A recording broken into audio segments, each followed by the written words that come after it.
Dorothy Chandler here with us today. Hello, Dorothy. Could you tell us how old you are, Dorothy? I'm 73. Thanks. And I believe you're going to tell us a little bit about the development, so-called central development in Kempston that happened some time ago. Yes. Well, I lived on Bedford Road where there used to be two old thatched cottages. They built four houses, two lots of semis. And next door to us were Ontario cottages, and Bedford Road was all built up from where we lived up to Bunyan Road. And we moved there in '61. And even when we first moved there, they were thinking of getting rid of all the old houses. And over the years, there were lots and lots of proposals what they would do with the area. And it was decided to turn it into the central development area, a big local centre of Kempston, really. There would be the council offices that they were talking about knocking down, that actually are still where they always were, and there were going to be a community hall. All sorts of other local services would have been in that area. Rather than housing? Rather than housing, yes. And this dragged on for years and years, and all sorts of proposals were made. And we do have copies of various proposals that were made. And in the end, I assume it was a finance thing, I don't know. So, excuse me, so the houses were actually knocked down, were they? The houses, as they became vacant over the years, they were not sold. They were going to knock them all down. And I can't remember when they started knocking them down, but some of those photographs will show you how overgrown they all became, the gardens. They knocked them all down, cleared it all. Well, so we could see from our house right through to Bunyan Road to Millard's nursery, which of course was at the back.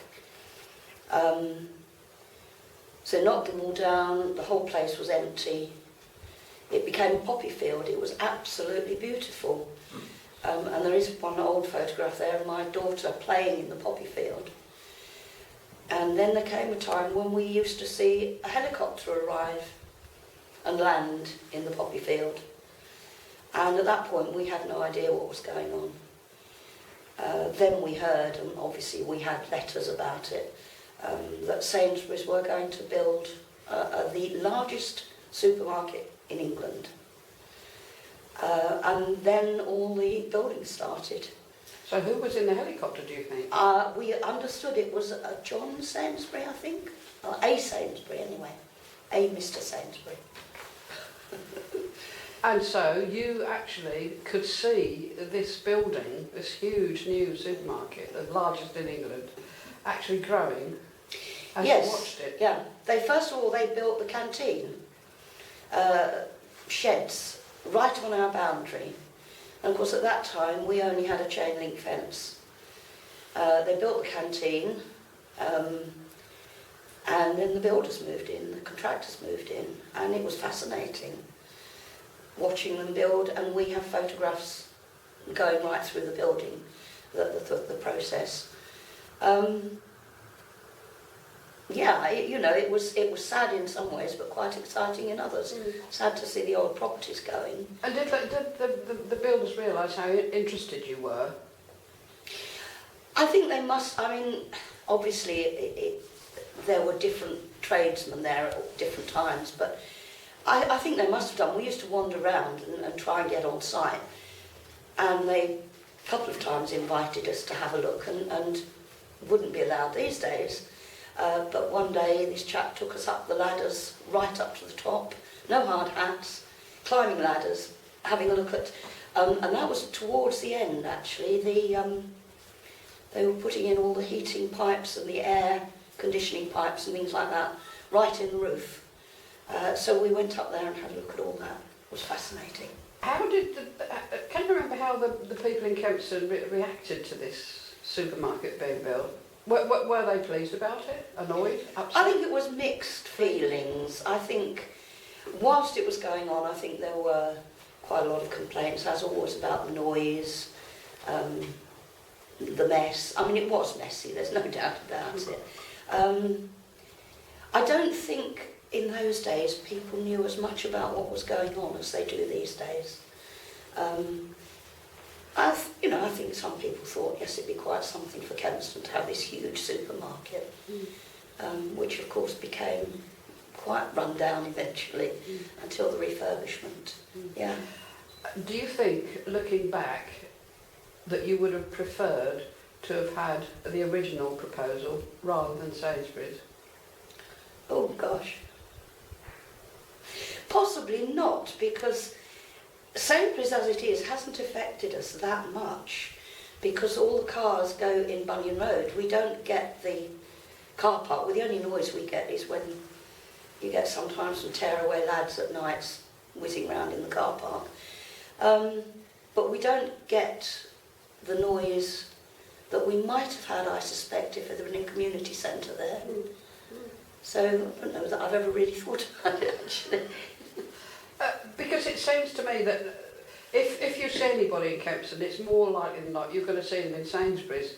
So it's sort of become a sort of central meeting place, really. The market's there, isn't it, as well? Yes, it is now, yes, Yes, that big area at the front has always been, I think it's difficult. I think there are plans now to do something with it, aren't there? I believe so, but it's always been a gathering place for all sorts of people, yes, yeah. But yes, I think you're right, the people do meet in Sainsbury's, yeah. Thank you very much, Dorothy. Okay. That was fascinating. Thank you. Well, we have with us today Joe Phelps, sometimes known as Alan. Hello, Joe. Hello. How old are you, Joe? I have two ages. Oh, here we go. Go on then. I was born on the 29th of February 1928, which makes me a leap year. I only get a birthday every 4 years. Oh. Now, this year I was 21. In my years, but in your years I was 84.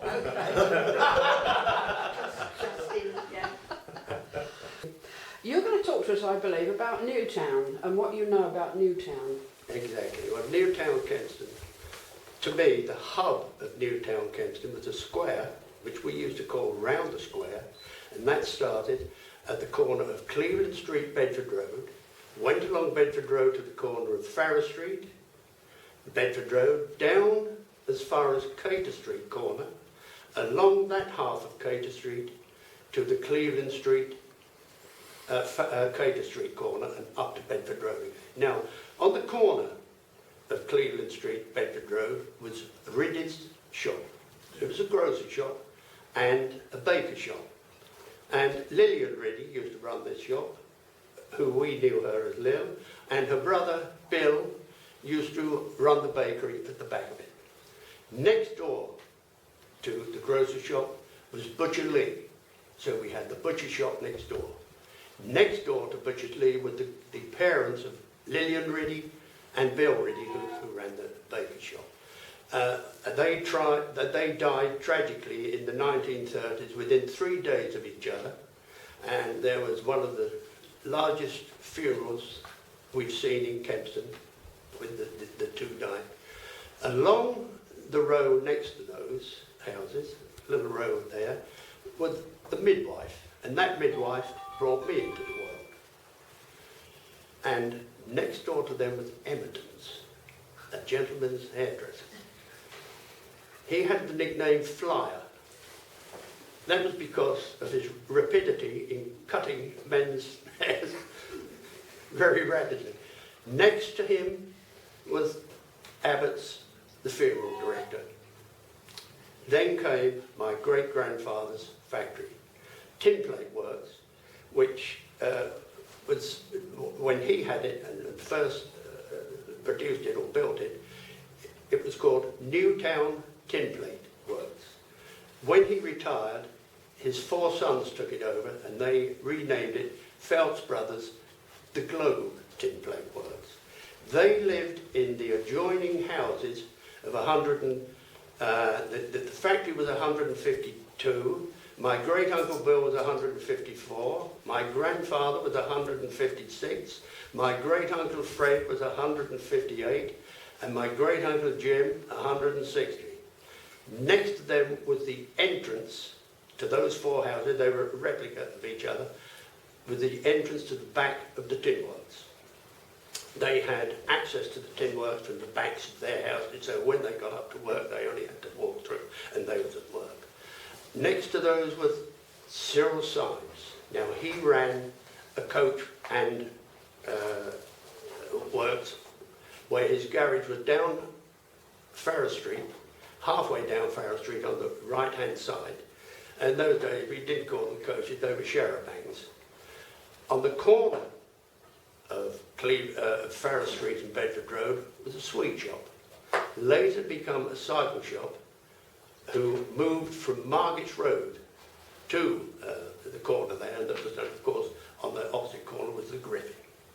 We go down Farrar Street now, and on the left-hand side was a row of houses which belonged to my great-grandfather, now demolished. We now come to the corner of Cater Street and Farrar Street. On the right-hand corner was a Miss Clara Wooding. She had a little grocer's and sweet shop there. And my grandfather said that she had the heaviest thumb in the whole of England. Because when she was weighing, whatever it was she was weighing, her thumb would help the scales down on her side. And opposite the shop, the property opposite there, I don't know this, mind you, I was only told this by my parents and grandparents, that it was a brick kiln, and they made bricks there. Now we come further down Cater Street. On the left-hand side, a row of houses belonging to my great-grandfather. Opposite was another row of houses belonging to my great-grandfather. They have been demolished. Next to the row of houses on the right-hand side was a spare plot of ground which my great-grandparents used as an allotment. They grew vegetables, and there was a few apple trees there.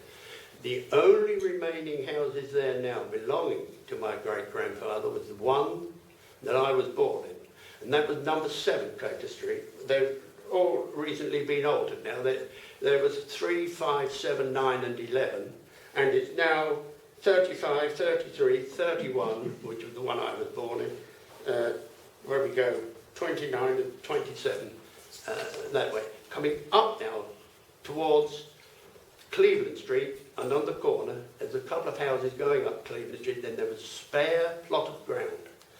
Abbott's, the funeral director, bought this, and he had on that tree trunks delivered to there, and he would cut those down suitably to make coffins with. Now, next to him was a dairyman.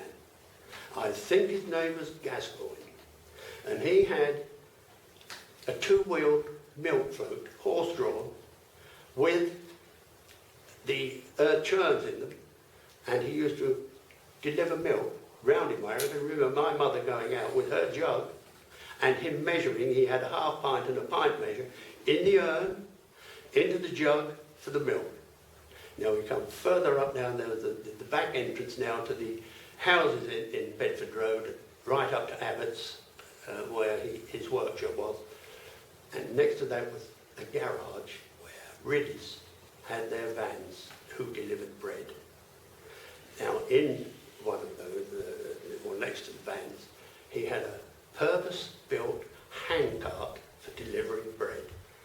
And Bill Riddy, who used to call me Bunny, by the way, Bill Riddy used to deliver in that local area, pushing this cart, delivering bread in Cleveland Street, Cater Street and Farrar Street and back to the garage. Sometimes he would leave a bun in there, and we lads used to know there was the drawer with the bun in, you see, and help ourselves. We shouldn't have done, but boys will be boys, you know.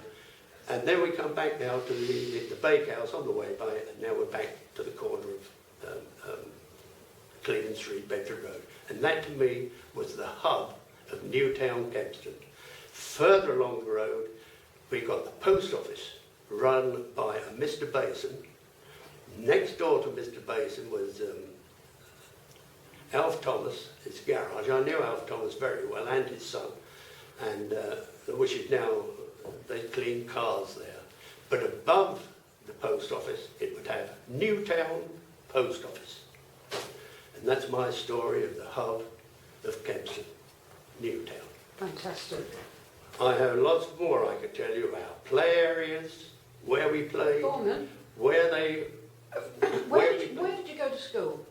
I'm glad you mentioned that. I went up in school to start with, and I used to ring the bell there. You only rang it, of course, when you got into the top class of Kempston up in school, of course, which is now demolished. The big rope came down from there, you put your foot in, and I rang the bell. I think it was 5 to 9 every morning, and 9 o'clock every morning I rang the bell. So everyone in that area knew exactly, they didn't need a clock. They knew by the sound of the bell what the time was. And I had to be on time, otherwise I was for it. Playing areas. Down at the bottom of Farrar Street was Freddie Ray's pits. His Gravel? sand pits. They went from there to Margaret's Road, sand pit, but in between were hen runs that split the two up. But that was our play area.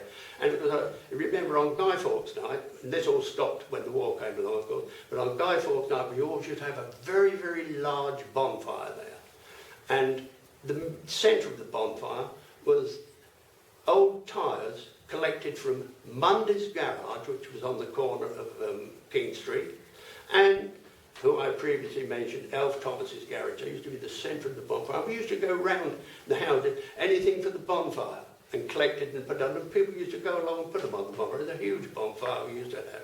Wonderful it was. Playing areas, again, there was fir trees along Elster Road. I think there's 1 or 2 of them still exist.